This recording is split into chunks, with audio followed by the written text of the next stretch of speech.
बिस्मिल्लाहिर्रहमानिर्रहीम। अस्सलाम वालेकुम दोस्तों। ये वीडियो जो है स्मार्ट मोबाइल फ़ोन को स्मार्ट तरीके से इस्तेमाल करने के बारे में है। हम लोग जो कुछ गलतियां हैं जो कर जाते हैं, जिसकी वजह से जो है वो हमारे आने वाले मुस्तकबिल में हमारे लिए ख़तरनाक साबित हो सकती है। तो इस हिसाब से मैं आपको बता रहा हूँ ताकि आप उन तमाम मुश्किलात से बच सकें। इस वीडियो में मैं 3 चीज़ों को डिस्कस करूँगा: थम्स वेरिफिकेशन, फेस रिकॉग्निशन और साथ ही ईमेल एड्रेस। तो इस वीडियो में मैं सबसे पहले आपको थम्स वेरिफिकेशन के बारे में बता दूं। थम्स वेरिफिकेशन आपके शनाख्ती कार्ड पे यूज़ होता है। इस बात को आप ध्यान में रखिएगा हमेशा, क्योंकि यही थम्स से आपका सिम निकलती है, सिम कार्ड निकलता है और फिर दूसरे कई चीज़ होते हैं। इवन एटीएम मशीन में भी आप अपना थम्स वेरिफिकेशन करवाते हैं। तो इसलिए मैं आप लोगों को कहूँगा कि थम्स वेरिफिकेशन अपने मोबाइल फ़ोन में यूज़ मत करें। होता है क्या है कि अगर खुदा न खास्ता आपके मोबाइल फ़ोन का डेटा चोरी होता है और आपका थम्स वेरिफिकेशन निकल जाता है, तो वो आपके थम्स के किसी गलत जगह पे भी इस्तेमाल कर सकता है। जैसे आज से एक से डेढ़ साल पहले एक न्यूज़ आई थी कि जाली फेक रबर की थंबनेल यानी रबर की जो है उन्होंने थम्स बनाए हुए थे और उससे वो जाली सिम कार्ड निकाल रहे थे और एटीएम कार्ड से भी पैसे निकालने की कोशिश की गई थी। तो इस किस्म की जो है न्यूज़ साइबर क्राइम की दुनिया में आती रहती है। तो थम्स वेरिफिकेशन आप अपने मोबाइल फ़ोन में हरगिज़ ना यूज़ करें। ये आपके लिए आगे जाके ख़तरनाक साबित हो सकता है। नंबर 2 जो है आपको मैं बताऊंगा कि फेस रिकॉग्निशन, इसकी मैं तफसीली वीडियो जो है इंशाल्लाह नेक्स्ट वीडियो में जब मेटावर्स के हवाले से जब मैं वीडियो बनाऊंगा तो उसमें मैं आपको सारी डिटेल उसमें दे दूंगा। लेकिन इस वक्त मैं आपको यही कहूँगा कि फेस रिकॉग्निशन से भी आप कोशिश करें कि गुरेज करें, उसको आप इस्तेमाल ना करें। ये 2 चीज़ें हो गई। उसके बाद थर्ड जो हम बात करते हैं वो ईमेल आईडी की। याद रहे कि ईमेल एड्रेस जो है वो आपके बहुत अहम चीज़ होती है। इसको भी लोग बहुत इग्नोर करते हैं। होता ये है कि आपने ईमेल आईडी बनाई एक ही और उसी ईमेल आईडी पे आपने बैंक वाले के पास गए, उसको भी वही आईडी दी। इसी तरीके से आपने अपने रिश्तेदारों को भी और दोस्त यारों को सबको वही आईडी दे रहे हैं। लेकिन साथ ही साथ आप क्या करते हैं कि प्ले स्टोर पे जाते हैं और कोई भी एप्लीकेशन इंस्टॉल कर लेते हैं। तो जैसे इंस्टॉल करते हैं वो कहते हैं कि जी हम एग्रीमेंट को ऊपर ध्यान नहीं देते कि वो एग्रीमेंट क्या मांग रहा है। वो कह रहे हैं कि जी आप अपने ईमेल आईडी से हमारे साथ कनेक्ट हो जाएं।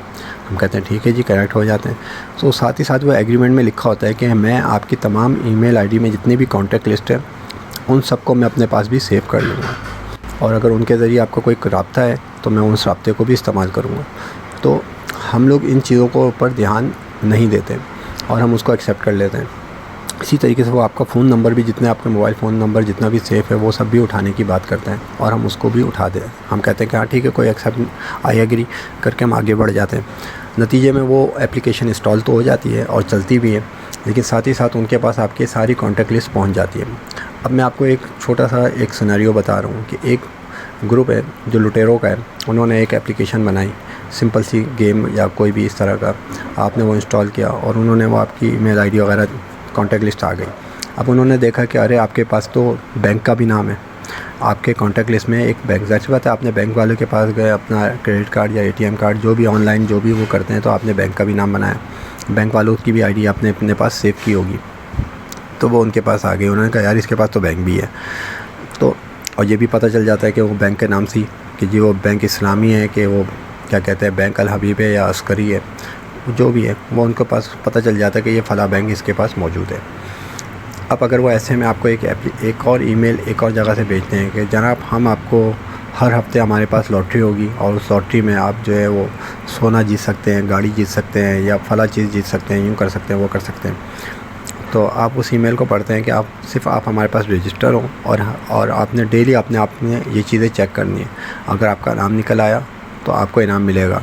हमारे पास सक्सेसफुल स्टोरी ये है और हमें पता भी नहीं है कौन लोग हैं, उनकी तस्वीरें लगी हुई हैं, नाम लिखा हुआ है, उसने गाड़ी जीत ली, उसने ये जीत लिया, उसने फ़ला जीत लिया, फ़ला जीत लिया। हमारे लोग जो खुशी में जो है वो आके रजिस्टर हो जाते हैं।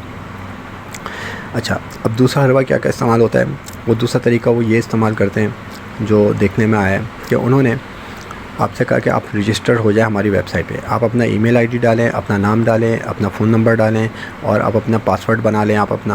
तो हमारे यहाँ लोग क्या करते हैं, जो मेन ईमेल आईडी का पासवर्ड हमने डाला होता है वही हम कहते हैं यार एक ही पासवर्ड रखो ताकि भूलने की ज़रूरत ना हो। तो ऐसी गलती कभी मत कीजिएगा, ठीक है। तो मैं अभी आगे जाके सारे सोल्यूशन बताऊंगा। अभी मैं सिर्फ आपको सिनेरियो बता रहा हूँ। तो वही आपने पासवर्ड जो अपनी मेन आईडी में डाला था वही पासवर्ड डाल दिया। अब आप थोड़ा गौर करें, उसने आपका नाम ले लिया, आपका ईमेल आईडी ले लिया और आपने उसको सेम पासवर्ड भी बता दिया, सारी चीज़ें आपको दे दी। अब वो लोग जो हैं ग्रुप वाले जो कहते हैं कि यार इसने ईमेल आईडी और पासवर्ड दोनों डाला हुआ है, ज़रा चेक करो इसका जीमेल पे जाके कि वही जीमेल आईडी जो आपने दी थी वही जीमेल आईडी लिख दी, जो पासवर्ड आपने दिया था उन लोगों की वेबसाइट पे वही पासवर्ड उसने वहाँ पे लगा दिया कि ये ओपन होता है कि नहीं होता। पता चला कि जी ओपन हो गया। अब ओपन हो गया तो उसको सामने अब आपकी सारी ईमेल ओपन हो गई, ठीक है। यानी अभी तक तो सिर्फ कॉन्टैक्ट लिस्ट था, लेकिन अब उसके सामने आपकी ईमेलें भी पड़ी हुई हैं। अब वो आपकी सारी ईमेल भी चेक कर रहा है कि हाँ जी इसमें आपकी किन लोगों से क्या डील चल रही है, क्या बात चल रही है, किस तरीके से जो है वो आपका बैंक में क्या अकाउंट चल रहा है, क्या नहीं चल रहा, वो हर एक चीज़ उसके सामने ओपन हो गई है। तो ये इंतहाई ख़तरनाक सूरत हाल हो जाती है और इस तरीके से बहुत सारे लोगों को बहुत बड़ा नुकसान उठाना पड़ता है। अब बात आती है कि स्मार्टफ़ोन को कैसे स्मार्ट तरीके से इस्तेमाल करें। तो इसके लिए मैं आपको बता दूं कि आपने अपनी 2 ईमेल आईडी बनानी है, ठीक है। हमेशा आप 2 ईमेल आईडी बनाएं। अगर आप अपनी ज़िंदगी में देखें तो 2 किस्म के लोग अब आपकी ज़िंदगी में शामिल हो गए। एक वो लोग हैं जिनको आप बाई फेस जानते हैं, यानी शक्लन पहचानते हैं कि जी ये फ़ला बंदा है, फ़ला जगह रहता है, इसका ये फ़ोन नंबर है और ये इसका काम है, जो भी है, ठीक है। जैसे आप बैंक के पास जाते हैं या हॉस्पिटल जाते हैं या कहीं पे भी किसी से भी बिज़नेस डील करते हैं, उन सबको आप बाई फेस जानते हैं, पहचानते हैं। तो एक तो वो ग्रुप हो गया। दूसरा हो गया नेटिज़न कहलाता है, ठीक है। इन लोगों को याद रखें, जो इंटरनेट की दुनिया में रहने वाले लोग हैं उनको लोग नेटिज़न कहते हैं कि ये नेट की दुनिया में रहने वाले लोग हैं।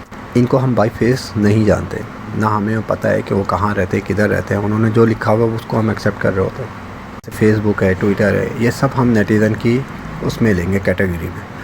तो अब हमने 2 ईमेल आईडी बनानी है। जैसे मेरा नाम अहमर है, मैंने कहा अहमर प्रो के नाम से मैं एक ईमेल आईडी बना लेता हूँ। ये मेरी प्रोफेशनल आईडी हो गई, ठीक है, जिसमें मैं रियल लाइफ में जिन लोगों से मिल रहा हूँ, या अहमर रियल करके बना लेता हूँ कि जो जिन लोगों से मैं रियल लाइफ में मिल रहा हूँ उन सबको मैंने ये आईडी दी हुई है, ठीक है। और इवन इसमें बैंक हर चीज़ शामिल है। दूसरी तरफ मैं उन लोगों की तरफ आ जाता हूँ जो कि नेट पे मुझे मिलते हैं, तो मैंने अहमर नेटिज़न के नाम से एक और आईडी बना ली, ठीक है। अब इसमें मैंने उन लोगों को शामिल कर लिया जैसे गूगल में प्ले स्टोर में मुझसे पूछे कि जी आप अपना ईमेल कनेक्ट करेंगे, मैं कहता हूँ हाँ नेटिज़न वाला कनेक्ट कर लो। अच्छा, इसी तरीके से फेसबुक मांगता है तो मैं कहता हूँ अहमर नेटिज़न जो है उसको आप यूज़ कर लें, ठीक है।